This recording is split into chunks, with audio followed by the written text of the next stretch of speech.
어떻게 보면 좋을까요? 이 점 네. 참 애매한 측면이 있죠. 네. 당혹스럽기도 합니다. 자, 하필이면 현재 오늘 사실은 대통령이 당선되자마자 당선자 신분 또 인수위원회 과정을 거치지 않고 곧바로 대통령이 됐다는 것 자체가 사실은 좀 낯설죠.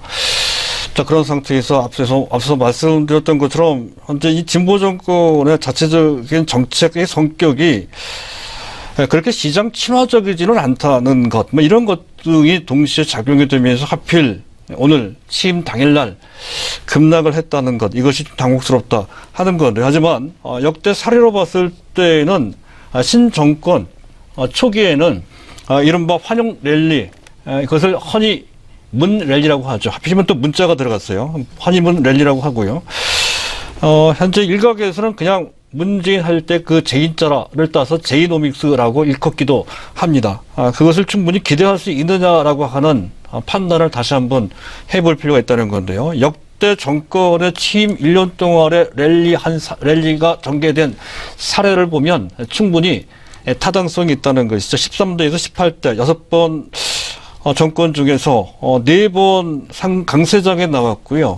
그리고 2번은 약세장에 나왔다는 건데, 그 4번의 강세장의 랠리를 보면 최하 11% 정도의 상승에서 최대 50% 넘는 상당히 좋은 시세를 분출하기도 했었다 하는 것이죠. 약세가 나왔기도 했지만 약세의 폭은 그렇게까지 크지 않았고 해서 그 6번에 걸친 전체 취임 초기 1년 동안에 지수 랠리의 폭은 평균적으로 약 17% 정도, 20% 가깝게 나왔다는 것에서 지금 취임 초기 1년 동안의 전반적인 시장의 흐름은 상당히 강세장이 펼쳐질 가능성이 높다는 것을 미루어 이제 짐작할 수 있다 하는 것이죠. 그도 그럴 것이 일단 취임 초기에 의뢰 어떤 정부도 그렇듯이 경기 부양을 주창할 수밖에 없다는 것이죠. 재정을 또 확대를 해야 되는 것이고, 그를 통해서 가뜩이나 침체되어 있고 어려운 서민 경제를 도와주기 위한 내수 활성화를 도모할 수밖에 없다 하는 것이죠.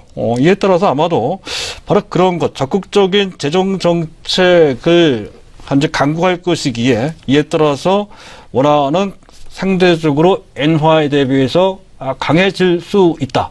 이런 것 때문에 원엔 환율이 현재 전일 대비 10원이나 급락하는, 즉 엔화 대비 원화가 강세가 나타난 그런 배경으로 작용된 것이다. 그것은 외환 시장에 잘 나타나 있다는 것이죠. 증권 시장은 아니지만 말이죠. 자, 그리고 또 한 가지는 현재 대중과의 관계가 지금 개선될 소지가 상당히 높다는 것이, 이미 이 부분은 해당 섹터, 가장 대표적인 섹터는 이제 화장품 섹터가 되겠죠. 며칠 전부터 어느 정도는 반영되어 있는 그런 모습이었습니다. 하지만 시장 전체로 봤을 때는 현재 대북과 관련된, 또 중국과 관련된 지정학적 리스크, 우리나라 증시가 짊어지고 있는 양대 리스크 중에 한 가지 축이죠. 이것마저도 어느 정도는 완화되는 그런 측면, 시장이 어느 정도 다시 정상 상승 장소로 복구가 되면 그것이 큰 강점으로 작용될 수 있다.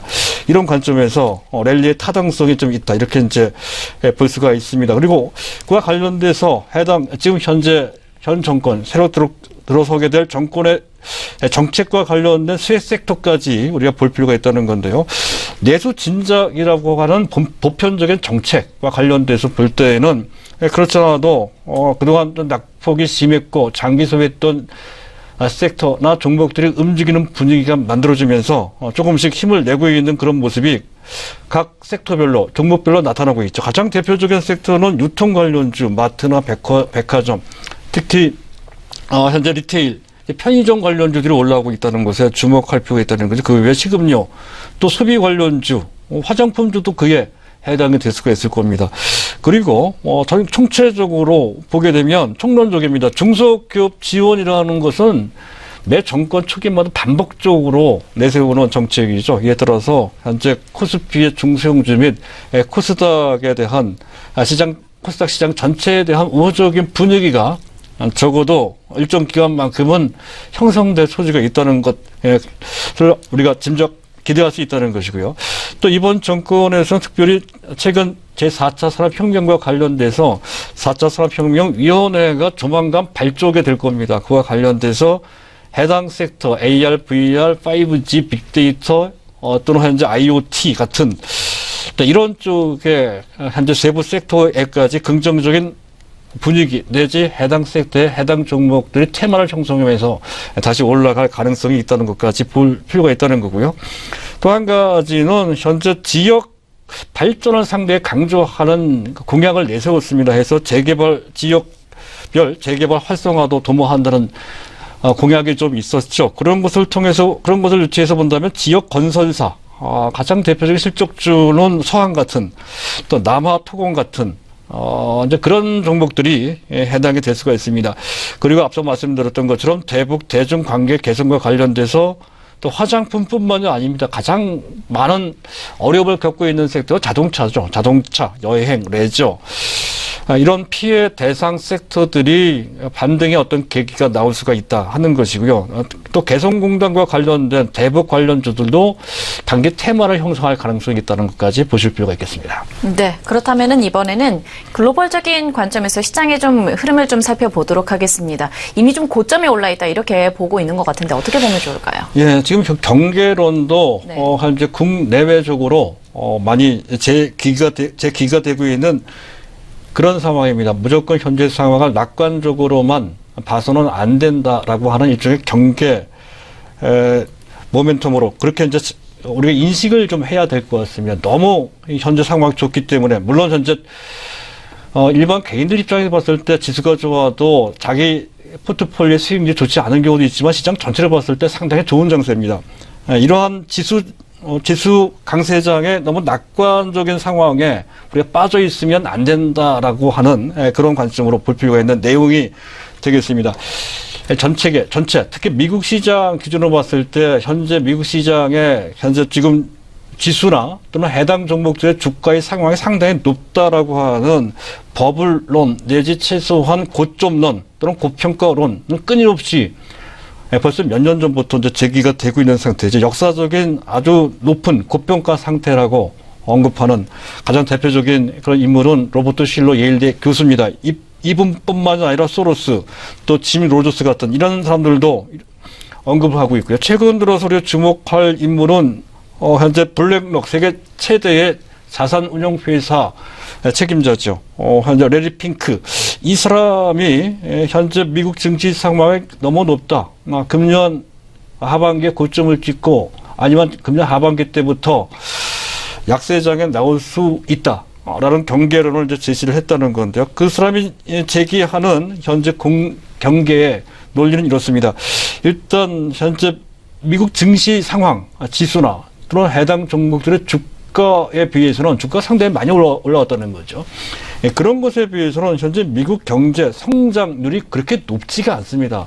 성장률에 비해서 현재 종합지수도 또 해당 종목들의 주가도 너무 많이 올라왔다라고 하는 나름대로 설득력 있는 지적을 하고 있고요. 또 한 가지는 현재 트럼프 정책 기대감이 너무 크다는 것이죠. 현재 정책 추진이 그렇게 쉽지 않은 상황입니다. 감세도 마찬가지고요. 인프라 투자도 마찬가지이며 보호무역주의 이것 또한 나중에 어떤 큰 후유증을 낼 수도 있는 그런 리스크가 있습니다. 이런 리스크가 있음에도 불구하고 정책 기대감이 너무 큰 나머지 그에 따른 종목들이 또 4차 산업혁명 대상 종목들을 중심으로 해서 많이 올라온 측면이 있다는 것이죠. 그에 따른 부작용이나 또는 너무 많이 올라온 것에 따른 부담 때문에 크게 후퇴할 소지가 있다라고 지적을 하고 있습니다. 그것과 관련돼서 항상 적어도 일부는 그런 정도의 경계는 하고 있어야 된다는 말씀을 드리고 싶고요. 또 한 가지는 미국의 긴축 기조입니다.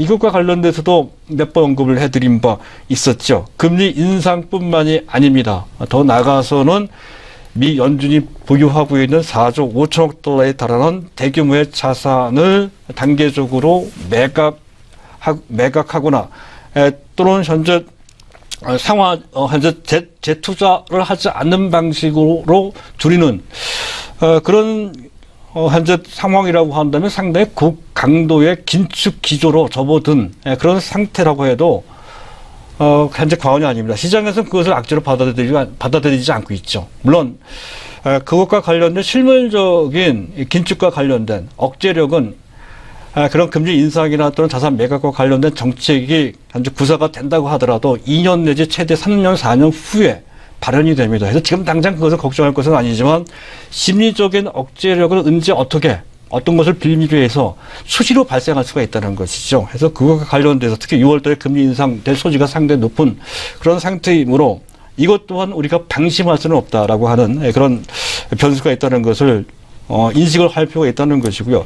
또 중국과 관련돼서 보게 되면 금융 규제 부작용이 좀 있죠. 그것이 일파만파 커질 수 있는 우려가 없지 않아 좀 있는 그런 측면이 있다는 것. 약간 우리가 신경 써서 볼 대목이 되겠고요. 단기적으로 봤을 때 국내 변수 요인이 더 큰 것 같습니다. 일단 주식형 펀드 판매가 아직까지는 상당히 대규모로 출회되고 있는, 순유출되고 있는 상태죠. 지난 3월달, 4월달 합계 3조 원 정도가 순유출되면서 지금 펀드, 특히 투신권의 수급에 상당한 압박으로 좀 작용되고 있는 그런 상태라는 것이고, 그리고 오늘 연기금이 최근 며칠 동안 보수적인 스탠스로 오늘 2천 넘게 대규모로 순매도를 하는 2,500억 원이나 매도를 했네요. 역대 최대치 규모인 것 같습니다. 대규모로 매수해도 시원치 않은 판은 오히려 매도를 하고 있는 그런 모습이 벌써 5거래일째 연속 나오고 4거래일째 연속 나오고 있는 상태고요.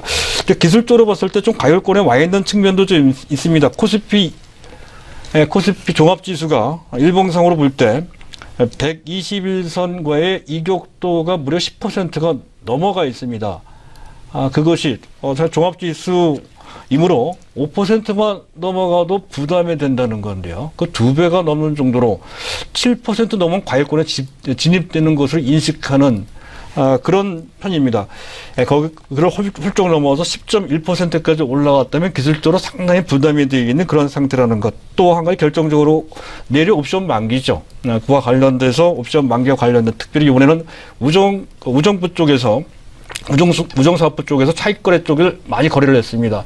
그와 관련된 변수 부담도 좀 있었던 겁니다. 바로 그것 때문에 선제 대응을 외국인과 기관이 선물 대규모 매도를 함으로써 나타낸 그런 측면, 그것 때문에 또 심리적으로 많이 영향을 받은 측면이 있었다는 것이죠. 그런 것을 감안하면 단기적인 영향을 많이 받은 그런 상황 속에서 우리 증시가 크게 장중 급등락을 했다라고 할 수가 있겠습니다.